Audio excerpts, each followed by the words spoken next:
Hello friends, welcome back again to your channel Walk with me.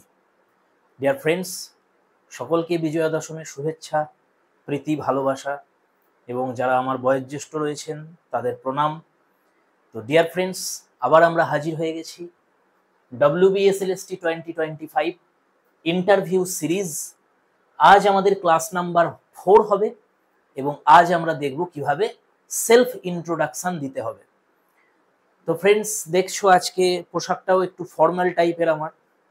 তো কেমন পোশাক তোমরা পরবে ইন্টারভিউয়ে সেটা দেখানোর জন্যই আমিও ফর্মাল পোশাকই হাজির হয়ে গেছি তোমাদের সামনে। আর একেবারে আমি তোমাদের ডেমো করেও দেখাবো যে কিভাবে সেলফ ইন্ট্রোডাকশন দিতে হয়। আর বারবার তোমরা যে প্রশ্নগুলো করছিলে আমাকে যে দাদা মাদ্রাসার এক্সপিরিয়েন্স কেমন হয়েছিল, বা ইন্টারভিউয়ে কি আমাদের সব ইংলিশে বলতে হবে নাকি বাংলায় বলতে হবে, কিভাবে আমরা কুশল বিনিময় করব, এই সব বিষয়গুলো তোমরা জিজ্ঞাসা করছিলে, বা কিভাবে প্রবেশ করব, ঢুকিয়ে আমরা কি বলবো, এই সব বিষয় নিয়েই কিন্তু আজকের ভিডিওতে আলোচনা হতে চলেছে। অবশ্যই প্রত্যেককে ভিডিওটা দেখবে এবং যারা এখনো আমাদের টেলিগ্রাম চ্যানেলে জয়েন করোনি তারা অবশ্যই জয়েন হয়ে যাও, কারণ এবার আমি গুগল মিটে আসতে চলেছি। তো আজকে তোমরা দেখে নাও সেলফ ইন্ট্রোডাকশন কিভাবে দিতে হয়। কিন্তু শুধুমাত্র দেখলে লিখলে হবে না, বা একা একা প্র্যাকটিস করলে হয় না এটা। তো এটার জন্য আমি গুগল মিটে আসছি। তোমাদের আমি বলেছিলাম পোস্ট করে যে অবশ্যই বাড়িতে তোমরা একটা চেয়ার রাখবে। কেমন চেয়ার রাখবে এই দেখো, দেখাচ্ছি আমি এখানে।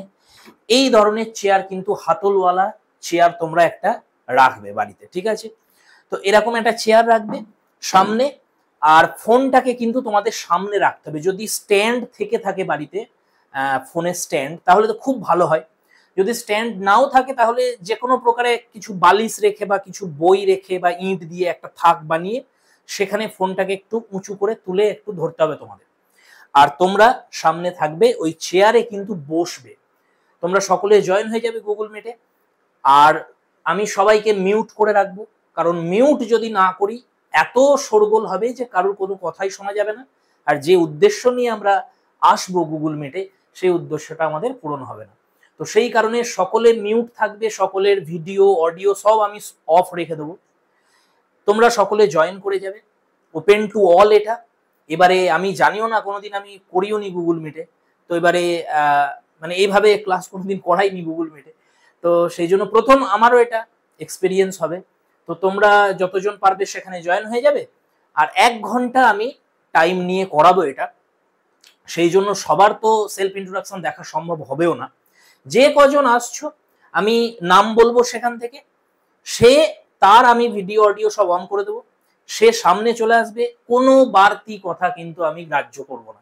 যদি কেউ এই শুধুমাত্র যে উদ্দেশ্য নিয়ে আমরা আসছি সেটা সেলফ ইন্ট্রোডাকশন, এটা ছাড়া যদি অন্য কোনো কথা কেউ বলো আমি কিন্তু সঙ্গে সঙ্গে তাকে লেফট করিয়ে দেবো। তাহলে এটা খুব সাবধান। কোনো রকম অন্য আরতি বাড়তি কোনো কথা কিন্তু গ্রাহ্য হবে না। শুধুমাত্র আমি অন করে দেবো তার ভিডিও, নাম বলবো, সে সাথে সাথে ফোনের ক্যামেরা অন করে দেবে, অডিও অন থাকছে, চেয়ারটা সে সামনে নিয়ে নেবে, চেয়ারের পাশে এসে দাঁড়াবে। দাঁড়ানোর আগে যদি তোমরা পারো যে একটু এগিয়ে আসবে, মে আই কাম ইন বলবে, সেটাও যদি তোমরা করতে চাও তাহলে সেটাও আমি করব। একদম যেভাবে ইন্টারভিউ হয়, যেন সেই অথেন্টিক এক্সপিরিয়েন্স আমাদের প্রত্যেকের আসে। যে দিচ্ছ সে নিজে, আমার এবং যারা আমাদের শ্রোতা দর্শক যারা বাকিরা রয়েছে, বাকি স্টুডেন্ট ক্যান্ডিডেট যারা রয়েছে, প্রত্যেকের যেন সেই এক্সপিরিয়েন্সটা থাকে, সেই সিরিয়াসনেসটা যেন বজায় থাকে, সেটা তোমাদের কিন্তু দায়িত্ব। তাহলে অবশ্যই আমি এবার কাল থেকে এটা হবে। আজকে আমি একটা পোল করে দেবো যে কোন সময়ে তোমরা চাইছো। দেখো, আমারও একটা সময়ের ব্যাপার আছে, তোমাদেরও সময়ের ব্যাপার আছে। তো সেই জন্য আমি 3-4টে টাইম বলে দেবো। এই 3-4টে টাইমের মধ্যে যেটাতে ভোট বেশি আসবে তোমাদের, সেই টাইমেই আমি চলে আসছি গুগল মিটে। তোমাদের সাথে এই সেলফ ইন্ট্রোডাকশন প্র্যাকটিস হবে, কারণ এইটা সম্পূর্ণরূপে ফেস টু ফেস এক্সপিরিয়েন্সের ব্যাপার। এটা তুমি লিখেও করতে পারবে না, বা নিজে নিজেও হবে না। নিজে নিজে করে যদি তুমি যাও সেখানে গিয়ে, তো সেখানে গিয়ে তুমি বলতে পারবে না, ফলটা করে যাবে। তো এই কারণে অবশ্যই এটা আমার সাথে তোমাদের করতে হবে। আমি সেখানে ইন্টারভিউয়ার হিসেবে থাকছি, তোমরা ইন্টারভিউই হিসেবে সেখানে আসছো, এবং সেই এক্সপিরিয়েন্সটা তোমাদের প্রত্যেকের যদি একবার হয়ে যায় এখানে, তাহলে দেখবে আর কোনো সমস্যা আসছে না সেখানে। এই যে নার্ভাসনেস ব্যাপারটা, এটা কেটে যাবে। এর জন্যই আমি আসছি। কালকের যে গুগল মিটে ক্লাস হবে আমাদের শুধুমাত্র সেলফ ইন্ট্রোডাকশন, সেখানে আমি কোনো কোশ্চেন করবো না তোমাদের। ফাইনাল ক্লাস পরে হবে, একে একে আমি ভিডিও সব নিয়ে আসি, তারপরে আমি সব করাবো তোমাদের, এখানে ডেমো করাবো গুগল মিটে, সবকিছুই করাবো, কোশ্চেন অ্যান্সারও করাবো, যেভাবে ইন্টারভিউ ফাইনাল ইন্টারভিউ হয় 20 মার্কসের সেটাও করাবো। কিন্তু আপাতত আজকে সেলফ ইন্ট্রোডাকশন শিখে নাও, কালকে সেলফ ইন্ট্রোডাকশন প্রত্যেকে দেবে। 1 ঘন্টায় যতজনের সম্ভব, ধরো 20 জনের আমরা করাতে পারলাম, 10 জনের করাতে পারলাম, যতজনের পারবো করাবো। বাকিরা তো দেখছো, তাদের চান্স পরের দিন আসবে, নেক্সট ক্লাসে আসবে, নেক্সট ক্লাসে যাদের হয়ে যাবে তারা আর আসবে না, জয়েন করবে না, ঠিক আছে? তো এইভাবে আমরা করতে চলেছি। আর অবশ্যই ফর্মাল ড্রেস পরে থাকবে, ফর্মাল ড্রেস পরে চলে আসবে, সেইভাবেই বাড়িতে রেডি থাকবে। সেই টাইমটাতে 1টা ঘন্টা বাড়িতে বলে রাখবে যেটা আমি আমার জন্য চাইছি, সেই সময় যেন কেউ ডিস্টার্ব না করে তোমাকে, একা থাকবে ঘরে, চেয়ারটা রেখে দেবে আর ঠিক ফর্মাল ড্রেস পরে তৈরি থাকবে। যেভাবে আমাদের ইন্টারভিউ হয় সেইভাবে আমি তোমাদের করাবো, ঠিক যেমন মাদ্রাসার সময় হয়েছিল আমাদের। ওকে, তাহলে তোমাদের দেখো আমাকে এটা করানোর মতন কেউ ছিল না, সেই জন্য আমি ভুক্তভোগী হয়েছি সেখানে গিয়ে। তো কিন্তু তোমাদের জন্য তো আমি আছি, তো আমি আমার যেরকম এক্সপিরিয়েন্স হয়েছিল আমি তোমাদের কিন্তু তৈরি করাবো সেই অনুযায়ী। তো চলো এবার আগে বলে নিই যে ঠিক কি কি হবে সেখানে। তো দেখো অলরেডি এবারে কিছুদিনের মধ্যেই দেখতে পাবে যে একটা ফাইনাল অ্যান্সার আসছে। ফাইনাল অ্যান্সার কি দিয়ে দেবে সেখানে, ফাইনাল অ্যান্সার কি যখনই হাতে পেয়ে যাচ্ছ, তোমার মার্কস তুমি পেয়ে যাচ্ছ, তারপরে একটা কাট অফ বার করবে ওরা, সেই কাট অফ অনুযায়ী এবার ইন্টারভিউর জন্য ডাক আসছে। ঠিক আছে, কাট অফ নিয়ে কোনো আলোচনা এখানে করছি না আমি। তোমার যদি ডাক আসে সেখানে, এবার এর পরের স্টেপ কি, পরের স্টেপ তোমাকে ওয়েবসাইট ফলো করতে হবে, দেখবে সেখানে একটা নোটিশ আসবে কল লেটারে। তো কল লেটার তোমাকে সেখান থেকে ডাউনলোড করতে হবে এবং সেখানে তার নিচেই কোন কোন ডকুমেন্টস তোমাকে নিয়ে যেতে হবে সেই ডকুমেন্টস গুলোর নাম সব পরপর দেয়া থাকবে লিস্ট করে। তার সাথে সাথে কত তারিখে হবে তোমার ইন্টারভিউ এবং ডকুমেন্ট ভেরিফিকেশন, সেই ডেটটা দেয়া থাকবে, টাইমটা দেয়া থাকবে, অ্যাড্রেসটা দেয়া থাকবে, সেগুলো সব তুমি নোট করে নিলে। সেই অনুযায়ী তোমার প্রথম যেটা কাজ, first and foremost and most important যেটা তোমার কাজ, সেটা হচ্ছে ডকুমেন্টস গুলোকে সাজানো পরপর। তারা যেভাবে দিয়ে দেবে সিরিয়াল ওয়াইজ, সেখানে 1 2 3 4 করে, সেই সিরিয়াল ওয়াইজ তুমি সাজিয়ে নিলে। তোমার অরিজিনাল ডকুমেন্টস গুলোকে দুটো জেরক্স কপির সেট তোমাদের করতে হবে। ধরো 15টা ডকুমেন্টস দিল নিয়ে যাবার জন্য, 10টা ডকুমেন্টস দিল, সেই 10টা ডকুমেন্টস অরিজিনাল একটা সেট বানালে, দুটো জেরক্স কপির সেট বানিয়ে নিলে, পর পর সিরিয়াল ওয়াইজ যেভাবে দেবে ওরা কল লেটারে সেইভাবে বানিয়ে নিতে হবে তোমাকে। তাহলে টোটাল 3টে সেট তোমার রেডি হয়ে থাকবে। যদি কেউ চাও যে দাদা আমি কি আরো একটা এক্সট্রা করে রাখতে পারি, পারো, তোমার ব্যাপার সেটা, যদি তোমার মনে হয় করে রাখবে একটা রাখতে পারো। তাহলে এই 3টে বা 4টে সেট তোমার তৈরি হয়ে রইলো। ওকে, এবারে এই ডকুমেন্টস গুলো কিন্তু অত্যন্ত মানে নিখুঁত ভাবে তোমাকে দেখে রাখতে হবে যে আমার কোনো ডকুমেন্টসে কোনো প্রবলেম নেই তো, যে যে ডকুমেন্টস তারা চাইছে সেই ডকুমেন্টস গুলো আছে তোমার কাছে। ওটিপি আরএমএস এর বিষয়টা আমি তোমাদের বলেছিলাম, এটা নিয়ে তোমার যে ভেরিফিকেশন বোর্ড যখন তারা বানাবে সেখানে কিন্তু প্রবলেম আসতে পারে। তারা চাইবে, তারা এরকম বলেন, আমাকেই বলেছিলেন তারা যে ওই অনলাইন থেকে বার করা ওই বিএড এর ডকুমেন্টসটা কোথায়, এরকম তারা জিজ্ঞাসা করবে, মানে তারা ওই ওটিপি আরএমএসটা চাইছে। তো ওইটা কিন্তু তুমি যদি কলেজেরটা দিয়ে দাও, তারা বলেন, তারা দেখবেন সেটা অবশ্যই, কলেজের থেকে যেটা তোমাকে দিচ্ছে সার্টিফিকেট সেটাও তুমি দেখালে, কিন্তু আবার তারা বলেন সেখান থেকে ওই অনলাইনেরটা কোথায়, তোমাকে জিজ্ঞাসা করে। তো অনলাইনেরটা মানে ওই ওটিপি আরএমএসটা চাইছেন তারা। তো সেটাও যেন রেডি থাকে প্রত্যেকের কাছে, কলেজ থেকে যেটা দিচ্ছে সেটা রেডি থাকে। অনেকে জিজ্ঞাসা করছে দাদা ফাইনাল ইয়ারের রেজাল্টটা লাগবে নাকি প্রত্যেকটা ইয়ারে? প্রত্যেকটা ইয়ারের রেজাল্ট দেখবেন, প্রত্যেকটা ইয়ারের লাগবে। সেখানে যখন যাবে তারা বলে দেবেন যে দেবে প্রত্যেকটা ইয়ারের তোমার রেজাল্ট কিন্তু অবশ্যই ইম্পর্টেন্ট, তুমি রেখে দেবে। যদিও যখন ফাইনাল ভেরিফিকেশন যখন হবে, তারা মেনলি গ্র্যাজুয়েশনের যেটা ফাইনাল সেটা দেখেন খুব ভালো করে, কিন্তু বাকিগুলোও দেখবে, বাকিগুলো উল্টে উল্টে সবই দেখবে তোমার, কিন্তু মেন দেখবে যেটা তোমার গ্র্যাজুয়েশনের ফাইনাল ইয়ারে। আর সেকেন্ড যেটা তোমাদের মনে রাখতে হবে যে যেটা যে ল্যাঙ্গুয়েজের জন্য তুমি দিচ্ছ সেই ল্যাঙ্গুয়েজটা তোমার 300 মার্কসের পড়া আছে কিনা সেটা তোমাকে দেখে নেবেন তারা। তো ডকুমেন্টস গুলোর বিষয় কিন্তু খুব সাবধান, আমি বারবার সাবধান করছি, কারণ আমার নিজের চোখে দেখা একজনের তো খুব করুণ কিন্তু একটা সিচুয়েশন তৈরি হয়ে যায় যে ওই ভেরিফিকেশন বোর্ডে গিয়ে যদি অপমানিত হতে হয় আর সেখান থেকে যদি ফিরিয়ে দেওয়া হয়, তার থেকে করুণ পরিণতি মনে হয় না আর কিছু হয় বলে। তো আমি নিজের চোখে দেখেছিলাম সেখানে, মানে চোখের জলে নাকের জলে হতে হবে তোমাকে সেই জায়গায় গিয়ে। তো সেটা যাতে না হতে হয় ওই জন্য আমি আমার প্রত্যেক সাবস্ক্রাইবারের কাছে অনুরোধ করছি, তোমরা খুব ভালোভাবে এখন থেকে কিন্তু ডকুমেন্টস গুলো রেডি করে রাখো, যাতে ওখানে গিয়ে কোনো সমস্যা না হয়। আচ্ছা, ট্রান্সপারেন্ট ফাইল রাখতে পারো, অথবা যে কোনো ভালো কোনো একটা ফাইল যেখানে তিনটে তোমার যে সেট বা চারটে সেট তুমি বানিয়েছো, অরিজিনালটা উপরে, বাকিগুলো পরপর সেই ফাইলে তুমি ভরে নেবে। সেই ফাইলটা তোমার হাতে থাকছে, সেই ফাইলটা সবসময় ভালো করে তুমি রেখে দেবে। সেটা নিয়ে একদম, আচ্ছা ড্রেস, ফর্মাল ড্রেস রাখবে। যেমন আমি পরেছি দেখো হোয়াইট আর ব্লু, এটা কিন্তু জিন্স না, জিন্স পরবে না। তো এর প্যান্ট আমার জিন্স না, দেখতে অনেকটা জিন্সের মতো মনে হচ্ছে কিন্তু এটা জিন্সের না। তো হোয়াইট তোমার রাখবে আর নিচে ব্লু রাখবে, একদম যেরকম আমি পরেছি ফর্মাল। কোন রকমের, আচ্ছা চাইলে ঘড়ি, অনেকে বলে দাদা ঘড়ি পরবো কি, দেখো ঘড়ি ওই যে তোমার ডিজিটাল ক্লক যেগুলো, ওগুলো না নেওয়াই ভালো আমার মতে। সাধারণ যদি ওয়াচ থাকে তোমার কাছে পড়তে পারো, নাও পড়তে পারো, এটাতে কোনো সমস্যা নেই। আমি তো পড়িনি, আমি ওয়াচ পরে যাইনি। আর সেই সময় আমার শরীরটা একটু খারাপ ছিল, তো আমি একটা জ্যাকেটও পরে গিয়েছিলাম। তো যাই হোক, আমি চাইবো তোমরা পরবে না, তোমরা এরকম ড্রেস পরবে যেরকম আমি পরে রয়েছি, এরকম ফর্মাল ড্রেস, ফুল হাতা এরকম পরে যাবে। মেয়েরাও একদম ফর্মাল ড্রেস পরে নেবে, কোনো রকমের অর্নামেন্ট পরবে না, এটা একটা রিকোয়েস্ট আমার। অর্নামেন্ট কিন্তু তোমরা পরবে না, একদম ফর্মাল ড্রেস পরে চলে যাবে। তো বেশ, এতটা মিটে গেল। তাহলে তুমি কল লেটার পেয়ে গেলে, সেখানে ডেট পেয়ে গেলে, যে ডকুমেন্ট ভেরিফিকেশন এন্ড ইন্টারভিউ। দেখো এবারে আমি পরপর বলে যাচ্ছি মাদ্রাসাতে কিভাবে হয়েছিল আমাদের। তো লেটার আসবে তোমার, ডকুমেন্ট ভেরিফিকেশন এন্ড ইন্টারভিউ এর ডেট দিয়ে দেবে, তারিখ টাইম দিয়ে দেবে তোমাকে। তো সেই অনুযায়ী সমস্ত ডকুমেন্টস তুমি সাজিয়ে নিয়ে সেই ডেটে সেই সময়ের মধ্যে তুমি হাজির হয়ে গেলে। তোমাকে একটা রুমে নিয়ে যাওয়া হবে, আরো সমস্ত তোমার সাবজেক্টের যারা রয়েছে সবাই থাকবে সেখানে। সেখানে কি হবে, ডকুমেন্ট ভেরিফিকেশন হবে। প্রথমে আমাদের এইরকমই হয়েছিল, ডকুমেন্ট ভেরিফিকেশন হয়েছিল।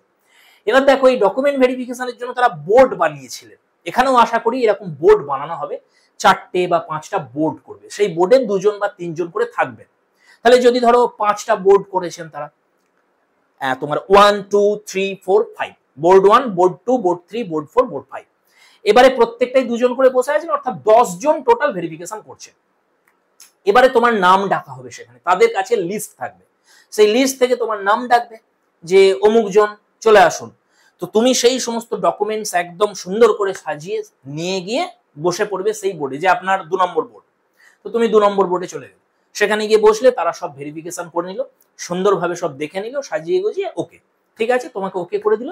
এবার আপনি গিয়ে বসুন, আপনার যে বোর্ড নাম্বার সেটা মনে রাখবেন। তো তোমার ধরো 2 নম্বর বোর্ডে ডকুমেন্ট ভেরিফিকেশন হলো, তুমি বসে পড়লে এসে আবার সিটে। এবার কি করবে, 5 জন বা 10 জন বা 7 জন তারা নাম্বার ঠিক করবেন, সেই একটা ফিক্সড সংখ্যায় ডাকবেন যে অমুক অমুক অমুক অমুক অমুক অমুক। এই যে 5 জন রয়েছেন, এই 5 জন চলে যান 2 নম্বর বোর্ডে উপরতলায়, আমাদের এইভাবেই পাঠানো হয়েছিল। তো এবারে তোমার উপরতলাতে সেখানে লিফটে করে আমাদের পাঠিয়ে দেওয়া হলো। প্রথমে ভেরিফিকেশন কমপ্লিট হয়ে গেল, অনেক সময় লেগেছিল হতে। তারপরে প্রায় তোমার সন্ধ্যা সন্ধ্যা হয়ে গেছে, তখন আর কি পাঠানো হচ্ছে, তখন উপরতলায় পাঠানো হলো ইন্টারভিউর জন্য।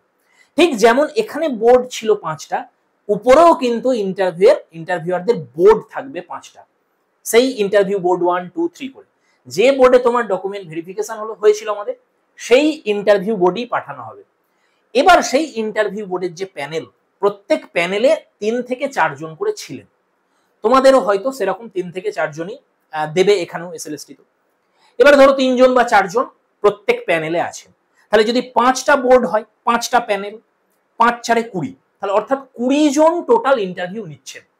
এবারে কোন বোর্ডে তোমার পড়েছে, যে বোর্ডে ভেরিফিকেশন হলো সেই বোর্ডে তুমি চলে গেলে, প্রথমেই ঢুকে পড়বে না, ঘরের দরজা দেয়া থাকবে, বাইরে বেঞ্চে বসিয়ে রাখা হয়েছিল আমাদের সেই 5 জন বা 7 জন বা 10 জন, যতজনকে একসঙ্গে গ্রুপ করে পাঠালো সেই বোর্ডে, সেই রুমে, যে রুমে রয়েছেন ইন্টারভিউর প্যানেল, তার বাইরে বসানো হবে, সেখানে বেঞ্চে গিয়ে তুমি বসে রইবে। এবার একে একে ডাকবে তোমার, অমুক জন চলে আসুন, নেক্সট।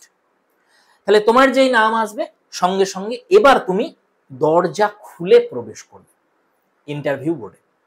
এবার দেখো সেখানে কিন্তু তোমার হাতে কোনো ডকুমেন্টস নেই, তুমি চলে গেছো, স্লিপ দেবে বা কিছু দিলেও দিতে পারে একটা, সেটা নিয়ে তুমি চলে গেছো, দিয়ে এবারে তুমি সেই রুমে প্রবেশ করবে। আচ্ছা কিভাবে প্রবেশ করবে, এবার দরজাটা খুললে প্রথম, দরজা খুলে তুমি কি বলবে, দেখো খুব ইম্পর্টেন্ট এই জায়গাটা, ভালো করে প্রত্যেকে খেয়াল করো।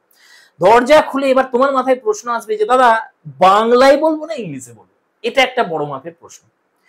তো চাইলে তুমি ঢোকার মুহূর্তে আমি কি আসতে পারি এটা বলতে পারো। যদি তোমার মনে হয় যে আমার ইংলিশে খুব প্রবলেম, আমি একেবারেই স্পোকেন ইংলিশ পারি না দাদা, তাহলে আমি চাইছি পুরো প্রসেসটা বাংলাতেই হোক, যদি এটা হয় আমার জন্য তো খুব ভালো। এরকম যদি তোমার মনে হয় তাহলে তুমি আমি কি আসতে পারি বলবে, কারণ তুমি চাইছো ওই দিকে নিয়ে যেতে যাতে বাংলাতে হয় পুরো বিষয়টা, তাহলে তুমি বলবে যে আমি কি আসতে পারি। তুমি যখন বললে আমি কি আসতে পারি, তারা যদি ভিতর থেকে বলে যে আসুন, তাহলে তুমি কিন্তু একটা পজিটিভ সাইন পাচ্ছ যে তার মানে পুরো প্রসেসিংটা আমি বাংলাতে করতে পারি। তাহলে তারা বললেন আসুন, আচ্ছা বলি ঢুকে পড়বে না, আগে বলতে দেবে তাদের যে আসুন। তো ভিতর থেকে তারা বললেন যে আসুন, এবার তুমি চলে যাচ্ছ আস্তে আস্তে। এবার শোনো, হাঁটবে যখন বেশি আওয়াজ করবে না পায়েতে, ঠিক আছে? তোমার জুতো রয়েছে, যাই পরে যাও তুমি, তো সেখানে হাঁটার সময় দেখবে অনেকের কি হয়, একটু মাটি ঘেঁষে হাঁটা অনেকে পছন্দ করবে, এইভাবেই অভ্যস্ত, একটা আওয়াজ হয় হাঁটার সময়। এটা কিন্তু করলে হবে না।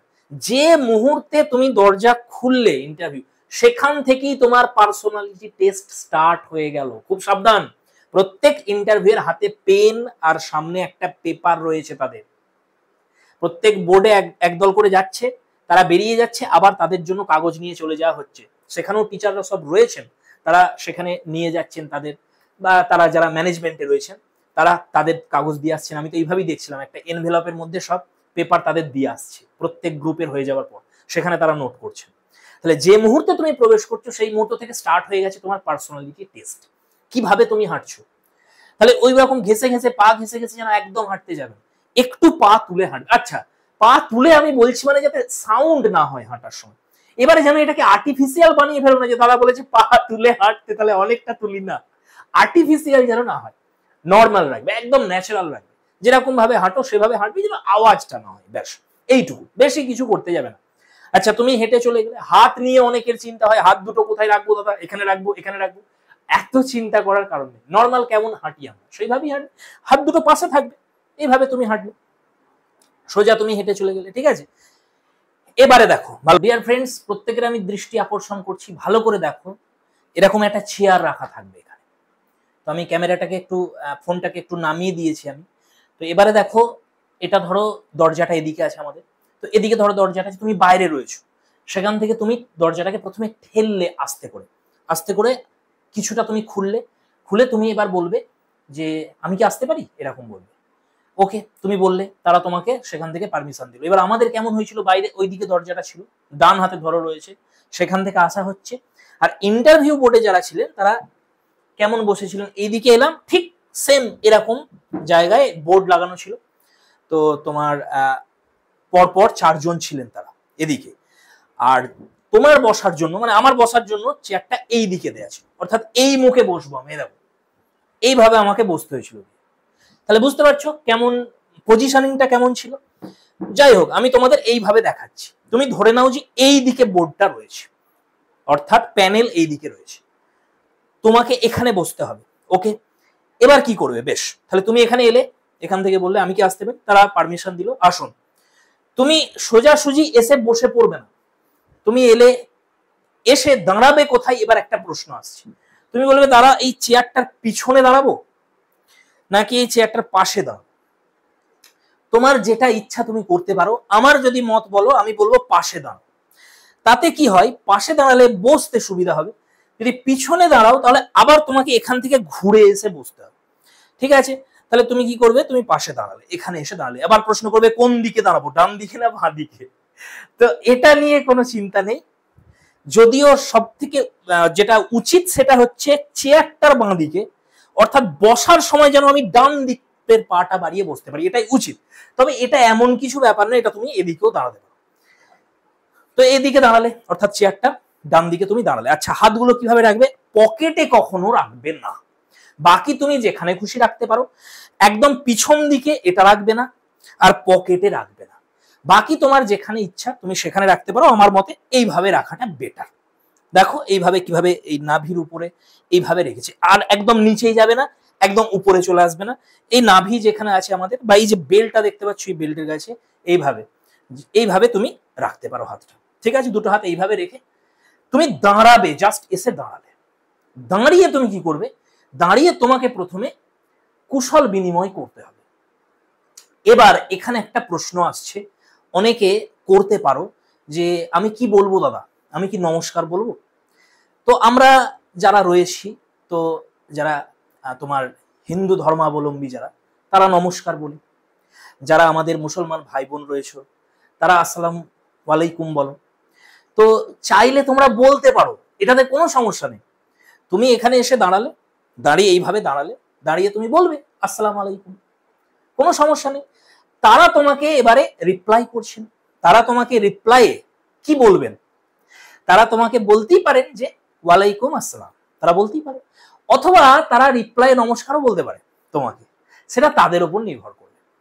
আচ্ছা, এবার তুমি যদি বলো যে দাদা তুমি বলো কি বলবো, আমার মতে সব থেকে বেটার যেটা হবে, এসব কিছু না বলে তুমি বলতে পারো যে যদি মর্নিং হয় গুড মর্নিং বলবে, good morning sir, good morning ma'am. যদি আফটারনুন হয়, আমাদের তো আফটারনুন হয়ে গেছিল, তো আমি তো গুড আফটারনুন বলেছিলাম। তো তুমি চাইলে নমস্কারও বলতে পারে, নমস্কারও বলতে পারো। না, আমি মনে হয় গুড আফটারনুন বলিনি, আমি নমস্কারই বলেছিলাম। আচ্ছা সরি, আমি নমস্কারই বলেছিলাম সেখানে। তো তারাও কিন্তু আমাকে নমস্কারই বলেছিল।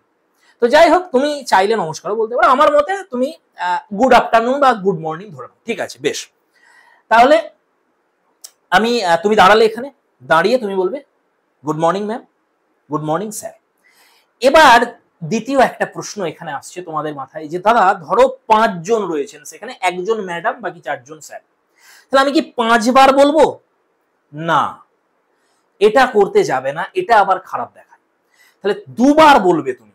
যদি দেখো ম্যাডাম নেই তাহলে তো একবারই মিটে গেল, গুড মর্নিং স্যার, ব্যাস।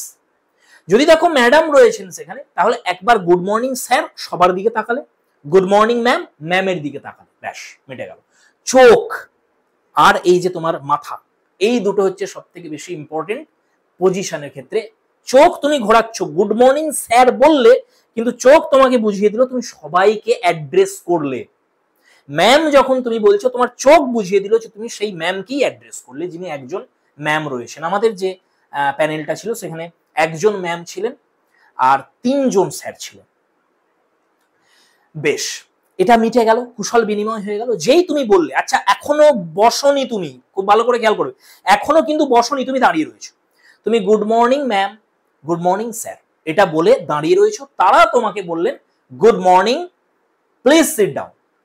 এই যে প্লিজ সিট ডাউন, এবার তুমি বসবে। কিভাবে বসবে? এইভাবে দাঁড়িয়েছিলে, পাটা বাড়ালে, আর একটা পা নিয়ে এলে, বসে পড়লে। বসে পড়ে এবার তুমি কি করবে? এই হাতলে কি এইভাবে তুমি বসবে না, এইভাবে হাতলে এইভাবে হাত রেখে বসবে না। তাহলে তুমি দুরকম ভাবে বসতে পারো।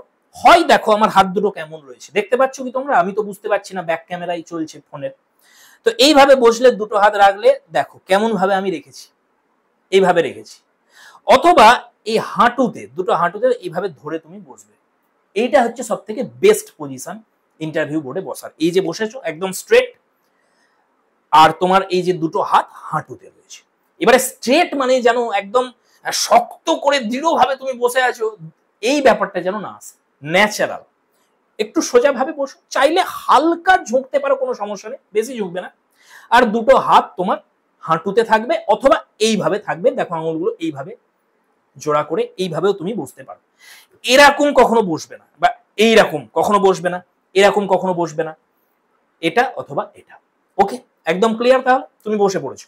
আচ্ছা দেখো, good morning ma'am, good morning sir থেকে তুমি দাঁড়িয়ে রয়েছো, তারা তোমাকে গুড মর্নিং বলে প্লিজ সিট ডাউন বললে, তখন তুমি বসে পড়লে। যদি তারা সিট ডাউন বলেন, তার মানে তুমি বুঝে যাবে ইংলিশের দিকে টানছে তোমাকে কনভারসেশনটা। যদি বসুন বলে, তার মানে তুমি বুঝতে পারছো যে বাংলার দিকে, বাংলাতে হতে পারে, কোনো সমস্যা নেই। যাই হোক, তুমি বসে পড়লে। বসার সাথে আচ্ছা তুমি থ্যাংক ইউ বলে বসবে, কিন্তু তারা তোমাকে বলবে প্লিজ সিট ডাউন। যেই প্লিজ সিট ডাউন বললেন, তুমি দাঁড়িয়ে রয়েছো, তখন তুমি বলবে থ্যাংক ইউ স্যার। এবার তুমি বলবে আবার কি দাদা thank you sir, thank you ma'am বলবো না, যিনি তোমাকে বললেন প্লিজ সিট ডাউন, তিনি যদি স্যার হন তখন থ্যাংক ইউ স্যার, যদি ম্যাম হন থ্যাংক ইউ ম্যাম বলে তুমি বসলে। বসার পরে তুমি কোনো কথা বলবে না, চুপচাপ বসে গেলে। তারাই দেখবেন কিছু একটা লিখে নিলেন, লিখে নিয়ে এবারে প্রথম জন তাদের মধ্যে যিনি থাকবেন একদম ফার্স্ট, আমাদের বোর্ডে যেরকম হয়েছিল যে ম্যাডাম যিনি ছিলেন তিনি প্রথমে ছিলেন প্যানেলের, তারপরে একজন স্যার, একজন স্যার আর একজন স্যার। তো সেই ম্যাম প্রথমে বলবেন তোমাকে সেলফ ইন্ট্রোডাকশন দেবার জন্য। এটা প্রত্যেক বোর্ডে হবে, কোনো চিন্তা নেই। প্রথমে সেলফ ইন্ট্রোডাকশনের কথাই বলবেন তারা, এটাই স্বাভাবিক। তাহলে যিনি ম্যাডাম তিনি আমাকে বলেছিলেন সেলফ ইন্ট্রোডাকশন দেওয়ার জন্য। কি বলেছিলেন? Please give your self introduction, ইংলিশে বলেছিলেন। আমার যেটা ভুল হয়ে গেছে বড়, যেটা আমাকে কেউ শিখিয়ে দেয়নি, আমি তোমাদের শিখিয়ে দিচ্ছি যেহেতু আমার এক্সপিরিয়েন্স হয়ে এসেছে। উনি যখন আমাকে বলেছিলেন please give your self introduction, ইংলিশে বলেছিলেন, আমি ওনাকে রিকোয়েস্ট করেছিলাম যে আমাকে বাংলাতে বলতে দেবার জন্য। কারণ আমার একটা কিন্তু প্রবলেম রয়েছে যে আমি অত ভালো ইংলিশ বলতে পারি না বা ফ্লুয়েন্সি নেই। যেহেতু প্র্যাকটিস নেই, জীবনে কখনো বলিনি কারোর সাথে, যেহেতু প্র্যাকটিসটা নেই সেই জন্য সেই কনফিডেন্সটা ছিল না। আর সেই মনে একটা ভীতি থাকে, বলতে পারি না নয়, বলতে পারি, কিন্তু একটা ভীতি থেকে যায় যেহেতু আগে কখনো বলা হয়নি। সেই জন্য আমি অভ্যাসটাও করে গিয়েছিলাম পুরো বাংলাতে। সেই জন্য আমি ভেবেছিলাম বাংলাতেই হয়তো হবে, এখানে কোনো সমস্যা হবে না। কিন্তু তিনি আমাকে ইংলিশে বলেছিলেন বলার জন্য, please give your self introduction. এবারে আমি তাকে রিকোয়েস্ট করেছিলাম যে can I continue in Bengali. তখন তিনি আমাকে বললেন হোয়াই শুড ইউ। তখন আমি বললাম যে ma'am I can speak in English but I feel more comfortable in Bengali. এটা শুনে উনি আমাকে বললেন যে you should not, you have done masters in English, so you have to speak in English. ঠিক এই কথা আমাকে বলেছিলেন, you have done masters in English, so you have to speak in English. ব্যাস, আমি বুঝে গেছি ওই জায়গায় যে এটা আমার বলা অনেক বড় অপরাধ হয়ে গেছে, এটা বলা উচিত হয়নি আমার সেখানে গিয়ে। হয়তো আমার ঘাটতি রয়েছে, তোমার মধ্যে প্রবলেম রয়েছে, তোমার মধ্যে ভীতি রয়েছে, আমার মতনই। আমরা সব বেঙ্গলি মিডিয়ামের স্টুডেন্ট, তো আমাদের মধ্যে ভীতি একটা থাকা স্বাভাবিক। যারা ইংলিশ মিডিয়ামের কোনো প্রবলেম তো তাদের নেই, তারা তো ছোট থেকেই বলছে। দেখো এটা আমার মধ্যে তো রয়েছে, তোমাদের মধ্যে আশা করি অনেকের মধ্যে আছে, যাদের নেই তাদের তো কোনো চিন্তা নেই, তারা একটা প্লাস পয়েন্টে রয়েছে। কিন্তু আমার মতন যারা রয়েছে তাদের তো একটু প্রবলেম যদি থাকে, দেখাবে না প্রবলেমটা, শো করবে না যে কোন জায়গায় তোমার একটা ডেফিসিট রয়েছে, কোথায় তোমার একটা অভাব রয়েছে, একটা ল্যাক রয়েছে, সেটা দেখালে চলবে না কখনো। স্মার্ট হতে হবে, এটা আমি শিখে গেছি গিয়ে। তো দেখো তুমি কখনো বলবে না আমি বলে যে ভুলটা করে ফেলেছিলাম, যার এফেক্ট কিন্তু আমার কমপ্লিট যে প্রসেসটা ছিল ইন্টারভিউ তার উপরে খুব বড় মাপের একটা প্রভাব পড়েছিল। শুধুমাত্র আমার এই শুরুতেই একটা গাফিলতি আমি করে ফেলেছিলাম, একটা ভুল করে ফেলেছিলাম। আমি রিকোয়েস্ট করেছিলাম তাকে আমাকে বাংলায় বলতে দেবার জন্য। তখন তিনি আমাকে বললেন যে আপনাকে কোনোভাবেই বলতে দেওয়া হবে না, এবং গোটা প্রসেসিং আমাকে বাংলা বলতে দেয়াই হয়। আমি আরো একবার রিকোয়েস্ট করেছিলাম মাঝে, যখন আমাকে একটা কোয়েশ্চেন করা হয়েছিল একটা বিষয় এক্সপ্লেন করার জন্য, সেখানে আমি আবার হোঁচট খাবো, আমি জানি যে এটা আমি যদি ব্যাখ্যা করতে যাই, আমি শুরুও করেছিলাম ইংলিশে, মাঝখানে গিয়ে হোঁচট খেয়ে গেছি। তখন আমি আরেকবার রিকোয়েস্ট করেছিলাম ওই ম্যামকে যে ম্যাম আমাকে সুযোগ দেওয়া হোক, বাংলাতে যদি আমাকে বলতে দেওয়া হয় আমি আরো ভালোভাবে এটাকে ব্যাখ্যা করতে পারি, বিষয়টা আমার জানা, কিন্তু শুধুমাত্র এই ভাষার প্রবলেমের জন্য একটু সমস্যা হচ্ছে। তিনি আবার আমাকে আটকেছিলেন এবং বলেছিলেন যে আপনাকে ইংলিশেই বলতে হবে। তো ফ্রেন্ডস, এটা আমার সাথে হয়েছে, তাই আমি তোমাদের জানালাম। তাহলে তোমরা কি করবে? এবারে আমি আবার শুনেছি যে অনেক বোর্ডে বাংলাতেই বলেছে সবাই, তাদের কোনো সমস্যা নেই। তাহলে এটা নির্ভর করছে কোন বোর্ডে তুমি গেছো, তোমার ফেট, তোমার কপালের ওপর নির্ভর করছে যে যে বোর্ডে তোমার পড়েছে সেই বোর্ডে যারা রয়েছেন ইন্টারভিউয়ার তারা কেমন। তারা যদি চান তাহলে বলতে দিতে পারেন তোমাকে, কিন্তু যদি না চান তাহলে বলতে দেবেন না। তাহলে এই জন্য যারা আমাকে প্রশ্ন করছিল দাদা পুরো প্রসেসটা ইংলিশে হবে না বাংলায় হবে, আমরা অনেক ভয় পাচ্ছি ইংলিশে বলার জন্য, তাদের জন্য আমি বলে দিচ্ছি যে ভয় পাবে না একদম। তোমার যদি ঘাটতি থেকেও থাকে তুমি জানাবে না, তাকে জানতে দিলে হবে না যে তোমার ঘাটতি আছে। তাহলে স্মার্ট ওয়ার্ক করতে হবে তোমাকে। তুমি স্মার্টলি যদি তোমাকে বলে সেখানে যে give your self introduction, introduce your self in brief, say something about your self, যাই তারা বলুন, যদি কথাটা ইংলিশে বলেন তারা, তাহলে তুমি অ্যান্সারটাও ইংলিশে দেবে। আমার মতন ভুল যেন করো না, সেখানে গিয়ে বলো না যে আমি বাংলায় বলতে পারি কিনা, না বলবে না, কারণ তুমি তো প্র্যাকটিস করে যাচ্ছ। আমি প্র্যাকটিস করিয়ে দেবো তোমাদের সেলফ ইন্ট্রোডাকশন, কোনো চিন্তা নেই, ইংলিশে প্র্যাকটিস করিয়ে দেবো। তোমরা ইংলিশে এবার প্র্যাকটিস করে নাও। যদি আমি করে যেতাম ইংলিশে প্র্যাকটিস সেভাবে, আমি যদি বিষয়টা না জানতাম, যদি জানা থাকতো আমার, আমি প্র্যাকটিস করে যেতাম, বলতে পারতাম, তারা ধরতেই পারতো না যে আমার প্রবলেম রয়েছে ইংলিশে, বুঝতে পারতো না তারা। কিন্তু প্রবলেমটা হয়ে গেছে আমি করে যাইনি আগে থেকে, কারণ আমাকে বলা হয়েছিল যে বাংলাতেই হবে, বাংলাতেই হয়, কোনো ইংলিশের প্রয়োজন নেই। সেই কারণে এটা মানে একটা মিসগাইডিং বিষয় হয়ে গেছিল আমার লাইফে। যাই হোক, তো আর কোনো সমস্যা নেই, আমি তোমাদের বলে দিলাম বিষয়টা কি।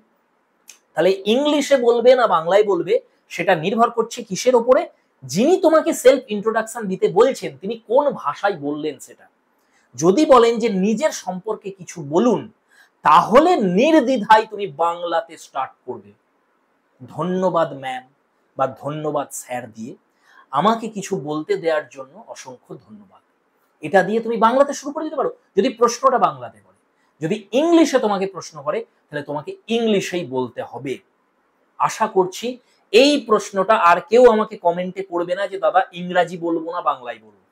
এটা একদম ক্লিয়ার, ক্রিস্টাল ক্লিয়ার হয়ে গেছে সকলের কাছে। ওকে, বিষয়গুলো তোমরা নোট করে নিচ্ছ আশা করছি এগুলো। এবার চলো, এবার স্টার্ট করা যাক আমাদের সেলফ ইন্ট্রোডাকশন কিভাবে হবে। তো তোমাকে উনি বললেন, আচ্ছা 4 জন হয়তো থাকবে তোমাদের প্যানেলে। এবার দেখো নাম্বার ডিভিশনটা কেমন থাকে তাদের, যতটুকু আমি বুঝতে পেরেছি সেটা হচ্ছে 10 নাম্বার ইন্টারভিউ এর জন্য আছে। আচ্ছা, ডেমনস্ট্রেশন নিয়ে আমি পরে ডিটেলস আলোচনা করব অন্য ভিডিওতে, আজকের ভিডিও শুধু ইন্টারভিউ নিয়ে হচ্ছে। তো ইন্টারভিউ যে 10 নাম্বার থাকবে, ওনারা 4 জন থাকবেন, সেখানে একজন থাকেন সাবজেক্ট স্পেশালিস্ট, অবশ্যই 100% একজন সাবজেক্ট স্পেশালিস্ট থাকবেনই থাকবেন, তার কাছ থেকে সাবধান খুব, ঠিক আছে? তো আমাদের যে বোর্ডটা ছিল সেখানে একজন সাবজেক্ট স্পেশালিস্ট ছিলেন।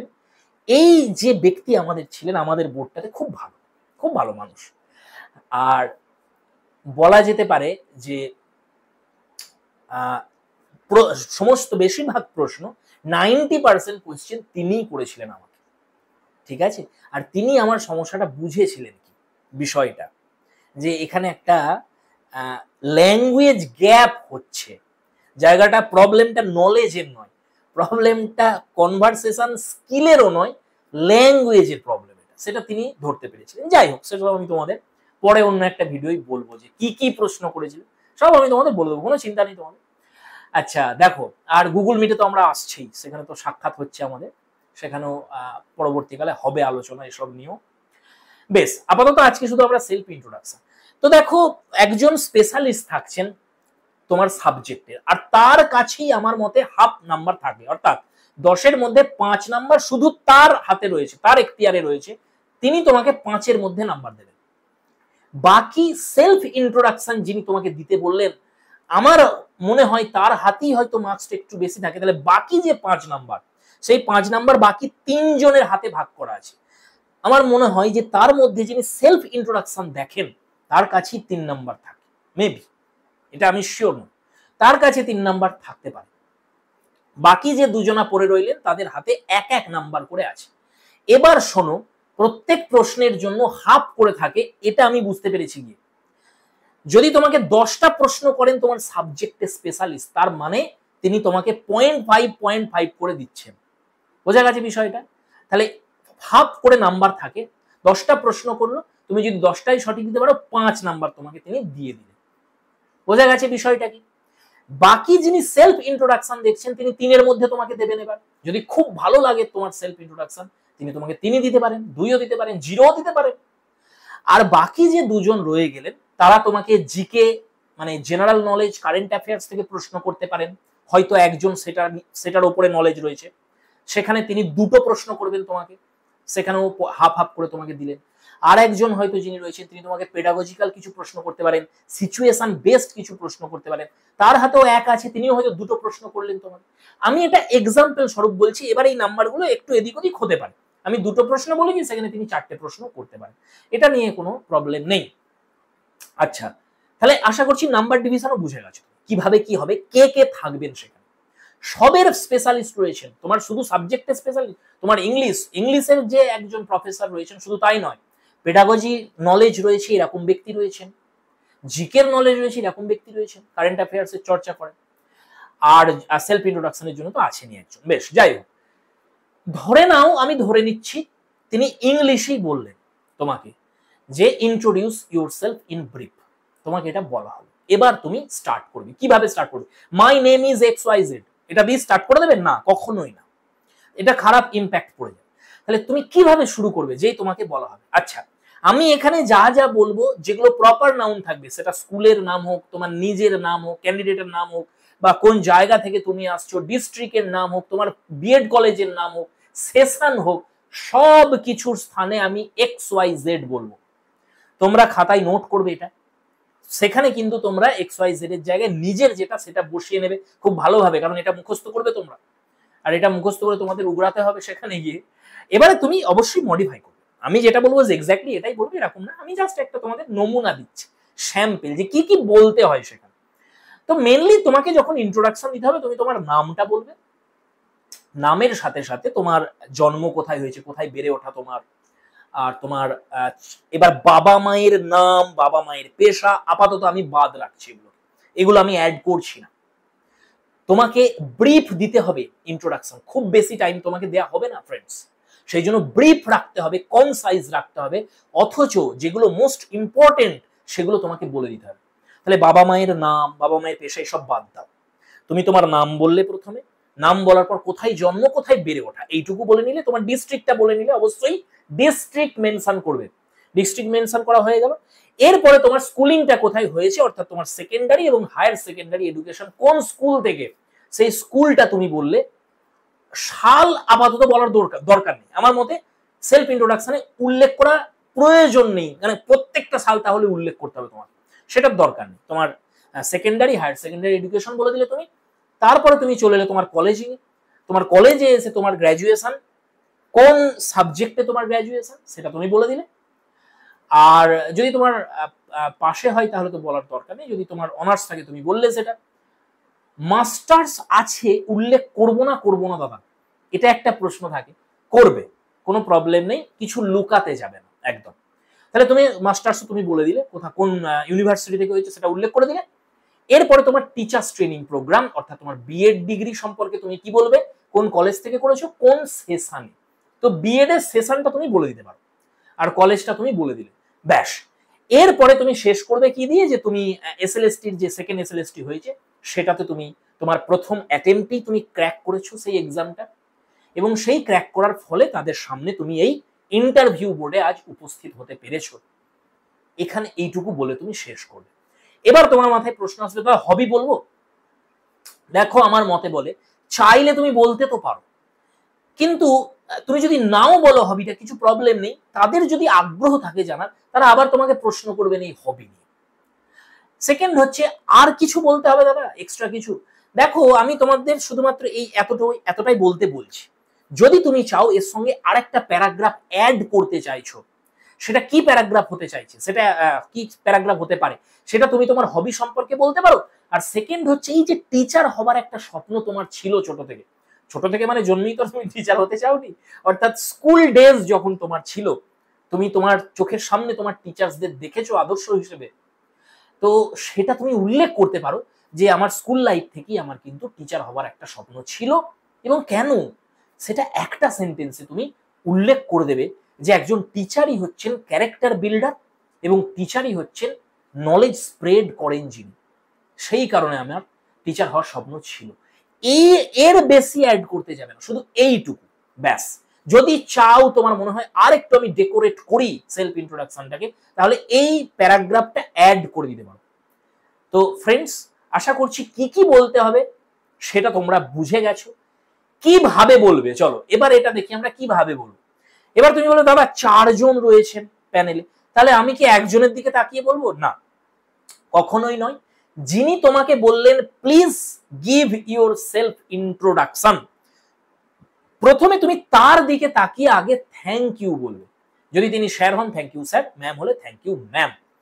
এই যে তুমি থ্যাংক ইউ ম্যাম বললে, এইখানে তার সঙ্গে তোমার যে অ্যাড্রেসিংটা সেটা শেষ হয়ে গেল। এবার পুরো প্যানেলকে তুমি অ্যাড্রেস করছো, এবার পুরো প্যানেলকে তোমার হাতের মুঠোয় নিয়ে নাও ফ্রেন্ডস, ওকে? তাহলে এবার পুরো প্যানেলটাকে তুমি কি করছো, অ্যাড্রেস করছো, সবাইকে একসাথে অ্যাড্রেস করতে হবে। কিভাবে করবে? তুমি প্রথমে বলবে যে যিনি বললেন তার দিকে তাকিয়ে তো তুমি বললে যে এইভাবে রাখবে, থ্যাংক ইউ স্যার বা থ্যাংক ইউ ম্যাম। এবার তুমি শুরু করছো যে I am grateful to have this opportunity. এবারে তোমাকে সবার দিকে তাকাতে হবে। তাহলে তুমি কিছুটা বলার সাথে সাথে একজনের দিকে তাকিয়ে কিছুটা বললে, আবার চোখটা সাথে সাথে ঘুরছে তোমার, বলার সাথে সাথে তুমি অন্যজনের দিকে তাকাচ্ছ, তারাও দেখবে ঘাড় নাড়ছে, তাদেরও ভালো লাগছে। তাহলে সবার দিকে তোমাকে কিন্তু দৃষ্টি রাখতে হচ্ছে। এবার তা বলে তুমি একবারে স্পিডে ঘোরাবে না এদিক ওদিক, ধীরে ধীরে করবে তুমি। তাহলে তুমি প্রথমে তাকে বলে নিলে যে thank you ma'am, thank you sir.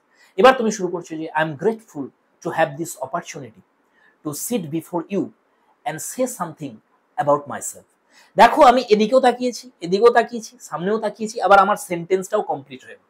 তাহলে প্রথমে তোমাকে ধন্যবাদ দিতে হবে এই যে তোমাকে বলতে দেয়া হয়েছে নিজের সম্পর্কে কিছু, তার জন্য। ক্লিয়ার একদম? তাহলে কিভাবে বলতে হবে সেটাও তোমরা শিখে গেলে, কি বলবে সেটাও বলে দিয়েছি। এবার পুরো যে প্যাসেজটা, পুরো সেলফ ইন্ট্রোডাকশনটা আমি এখানে দিচ্ছি, সেটা ভালো করে খেয়াল করো, মুখস্থ করবে, লিখে নেবে, নিজে প্র্যাকটিস করবে, গুগল মিটে এসে আমার সামনে বসে দেবে। চলো, introduce yourself. Thank you, ma'am. I'm grateful to have this opportunity to sit before you and say something about myself. Respected panel, my name is XYZ. I was born and brought up in XYZ under XYZ district. I had my secondary and higher secondary education from XYZ school.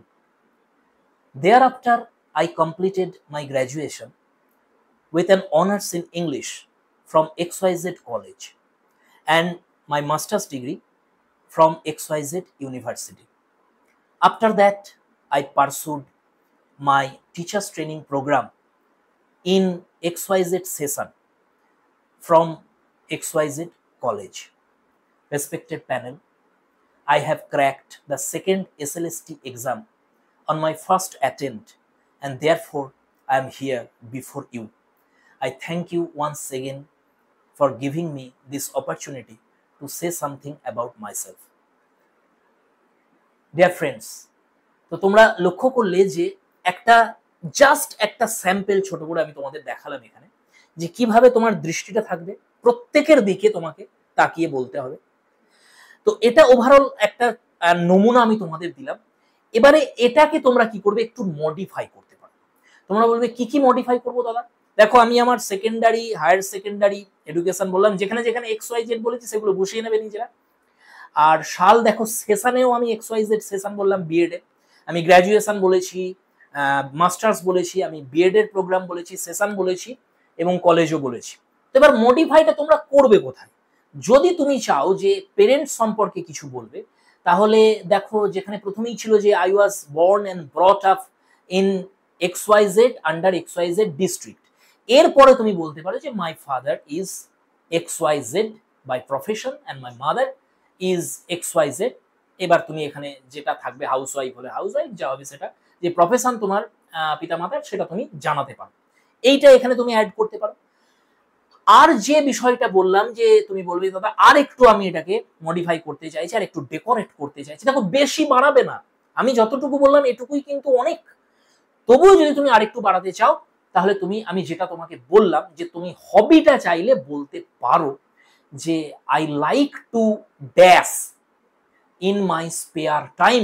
তুমি বলতে পারো এটা যে কি, তুমি I like to what, I like to read stories, I like to read novels, modern novels, adventure books. I like to taking care. I like to take care of street dogs, animals. যা খুশি, যেটা তোমার পছন্দ, যেটা তুমি করো, play outdoor games, যা খুশি হতে পারে, সিম্পল সার্ফিং, যেটা তোমার যেটা হবি তুমি সেটা বলতে পারো সেখানে চাইলে, এটা অ্যাড করতে পারো। আর লাস্ট আর একটা প্যারাগ্রাফ তুমি অ্যাড করতে পারো, সেটা হচ্ছে যে তুমি এরকম বলতে পারো শেষে একদম, ওই যেখানে আমি বললাম I thank you once again for giving me this opportunity to say something before you, এর আগে তুমি আরেকটু অ্যাড করে দিতে পারো, সেটা হচ্ছে তুমি কেন তুমি টিচার হতে চাইছো, তোমার স্বপ্ন এটা টিচার হওয়া, এটা তুমি অ্যাড করতে পারো। যে এরকম বলতে পারো যে from my school days my dream was to be a teacher, because when the question of character building and spreading of knowledge arise, a teacher comes first. তাহলে এইটুকু তুমি অ্যাড করতে পারো, এর বেশি না। বেশি তুমি একদম ডেকোরেট করতে যাবে না বিষয়টা। তাহলে ফ্রেন্ডস, এই হচ্ছে কমপ্লিট সেলফ ইন্ট্রোডাকশন। অবশ্যই যেই শেষ হয়ে যাবে ইন্ট্রোডাকশন, যেটা আমি তোমাদের বললাম সেটা অবশ্যই বলবে যে I thank you once again for giving me this opportunity to sit before you and say something about myself. এটা অবশ্যই বলবে, তারপরে তুমি শেষ করবে, তারাও খুশি, তোমারও এই সেলফ ইন্ট্রোডাকশন দেওয়ার পরেই কিন্তু তুমি দেখতে পাবে যে ভয়টা তোমার ছিল সেই রুমে প্রবেশ করার আগে পর্যন্ত, সেই যে প্যালপিটেশন তোমার মধ্যে, ঘাম হচ্ছে, ভয়, হাত পা কাঁপছে, সেই সব বিষয়গুলো একদম চলে যাবে, আর কোনো সমস্যাই থাকবে না একবার যদি তুমি সেলফ ইন্ট্রোডাকশনটা খুব ভালোভাবে দিয়ে থাকো। এবার প্রশ্ন, দাদা ভয়েতে যদি ভুলে যায় মাঝখানে, আই ওয়াজ বর্ন অ্যান্ড ভুলে গেছি, এরপরে কি করবো? তখন কি করবো? হাঁ করে বসে থাকবো না, বসে থাকবে না তুমি, ঠিক আছে, দু একবার করে নিলে তাতে সমস্যা কি আছে? I was born, pardon me sir, তুমি যদি ভুলে গিয়ে থাকো একবার বলবে পার্ডন মি, কোনো সমস্যা নেই, তারাও তোমার সময় দেবে। তারপরে আবার তুমি বলবে যে সরি, দিয়ে আবার তুমি শুরু করবে যে I was born and brought up, এবার তুমি আবার অ্যাড করতে পারো তার সাথে কিছু, কন্টিনিউ করবে তারপর, ঠিক আছে? তো পার্ডন মি তুমি বলতে পারো যদি প্রবলেম হয়, আটকে যায় তোমার, তুমি কোনো জায়গায় একেবারেই ইংলিশ আসছে না তোমার, সেখানে তুমি একটা লাইন বাংলাতে বলে দিতে পারো, কোনো সমস্যা নেই সেখানে। সেটার জন্য তোমাকে কিছু বলবে বলে মনে হয় না। যদি তুমি দেখো একান্তই আটকে গেছো, কিছুই বেরোচ্ছে না তোমার মুখ থেকে, তুমি আর পারছো না, এত ঘাবড়ে গেছো, সেখানে একটা লাইন তুমি বাংলায় অ্যাড করে দিলে, দেখবে বলার সাথে সাথেই তোমার কনফিডেন্স চলে আসবে, আবার একটা তোমার পরের যে লাইনটা সেটা চলে আসছে। তো এই হচ্ছে সেলফ ইন্ট্রোডাকশন ফ্রেন্ডস। চলো আবার আমরা আগের সেটিং এ ফিরে যাই, চেয়ারটাকে সরিয়ে রাখি। এর পরের স্টেপ পরের ভিডিওতে আসবে, এরপরে কি হবে, কি কোয়েশ্চেন আসতে চলেছে, কি কি করবে, সবকিছু আমি বলবো এরপরে। তো আজকে হচ্ছে শুধু সেলফ ইন্ট্রোডাকশনটা হলো। তো চলো আগে সেটিংটা চেঞ্জ করে দিই। সো ডিয়ার ফ্রেন্ডস, তোমরা প্রত্যেকে দেখলে কিভাবে সেলফ ইন্ট্রোডাকশন দিতে হয়, আমি তোমাদের ডিটেলসে বললাম, ডেমো করেও দেখালাম তোমাদের কিভাবে কি করতে হয়। আর আবার আমি হাতা গুটিয়ে নিয়েছি, এভাবে তোমরা যাবে না ইন্টারভিউ বোর্ডে, আমাদের ইন্টারভিউ শেষ, তাই আমি গুটিয়ে নিয়েছি এটা। আর অবশ্যই গুগল মিটে আসবে, ফ্রিতে ক্লাস হবে, কোনো চিন্তা নেই। তো টাকা পয়সার কোনো ব্যাপার নেই, সেসব যেন ভয় পেও না যে দাদা গুগল মিটে নিয়ে গিয়ে টাকা চাইবে হয়তো, না, সেরকম কিছু ব্যাপার নেই। তো অবশ্যই আমি আশা করব তোমরা সকলে যুক্ত হয়ে যাবে। আর কখন ক্লাস হবে, কোন টাইমে, তার লিঙ্ক সবকিছু কিন্তু এই চ্যানেলে পাবে না তোমরা, তোমাদের টেলিগ্রাম চ্যানেলে আসতে হবে। ওয়াক উইথ মি নামেই আমার টেলিগ্রাম চ্যানেলটা আছে, অনেকেই সেখানে যুক্ত হয়ে রয়েছে। তো যারা এখনো হওনি, যারা চাইছো যে একবার প্র্যাকটিস হয়ে যাক আমাদের সেলফ ইন্ট্রোডাকশনটা, তারা অবশ্যই আসবে, আমরা একসাথে করব প্র্যাকটিস। ওকে ফ্রেন্ডস, তো সেখানেই দেখা হবে তোমাদের সাথে। টাইমটার জন্য আমি পোল দেবো, সেখানে কোন টাইমে তোমাদের সুবিধা হবে। অনেকে আমাকে রিকোয়েস্ট করেছো দাদা 10টার পরে, 10টার আগে নয়, রাত্রে। তো দেখো 10টা থেকে 11টা এই টাইমটা আমার হবে না, রাত 11টার পর থেকে তো আমি এবারে 3টে অবধি টানতে পারি, কোনো ব্যাপার নেই আমার, আমি জেগেই থাকি রাতে, নিশাচর প্রাণী। তাহলে 3টে অবধি হবে না, আমি বললাম মজা করে তোমাদের। তো 11টার পর থেকে, 11টা থেকে 12টা, যদি এবারে অনেকে আমাদের যারা বোনেরা রয়েছে তাদের সমস্যা থাকতে পারে যে দাদা পারবো না, এই টাইমে হবে না, তো তাদের জন্য তারা যদি চাও 8টা থেকে 9টাও করতে পারি, আমি 9টা থেকে 10টাও করতে পারি, রাতের কথা বলছি। আর যদি বলো যে না রাতে হবে না দাদা, দিনের বেলাতেই হোক, তাহলে দেখো দিনের বেলাতে আমার দিক থেকে যদি আমি বলি 10টা থেকে 11টা হলেও হতে পারে তোমাদের জন্য, না হলে 11টা থেকে 12টা, এটা একটা টাইম করা যেতে পারে। তবে আমার মতে রাতে করাটাই বেটার দিনে করার থেকে, সকলেই ব্যস্ত, তোমরাও বিভিন্ন জায়গায় কাজ করো। তো যাই হোক, আমি পোল একটা দিয়ে দেবো, এই টাইমগুলো যেটাতে বেশি ভোট আসবে সেই টাইমেই আমি লিঙ্ক দেবো গুগল মিটে। প্রথম ক্লাসটাই একটু তোমার একটু সমস্যা হতেও পারে, কারণ ফার্স্ট টাইম, আমিও জানি না সব কিভাবে ম্যানেজ করতে হবে, এগুলো কিভাবে কি করে সিস্টেমগুলো। তো যাই হোক, চলে আসছো তোমরাও, দেখা হচ্ছে, আমাদের দেখা হচ্ছে কিন্তু এবার গুগল মিটে পরের দিন, অর্থাৎ আগামীকাল। সো থ্যাঙ্কস ফর ওয়াচিং, সাথে থেকো, আর অবশ্যই তোমরা ভালোবাসা দেখাও। Dear friends, keep smiling and stay blessed.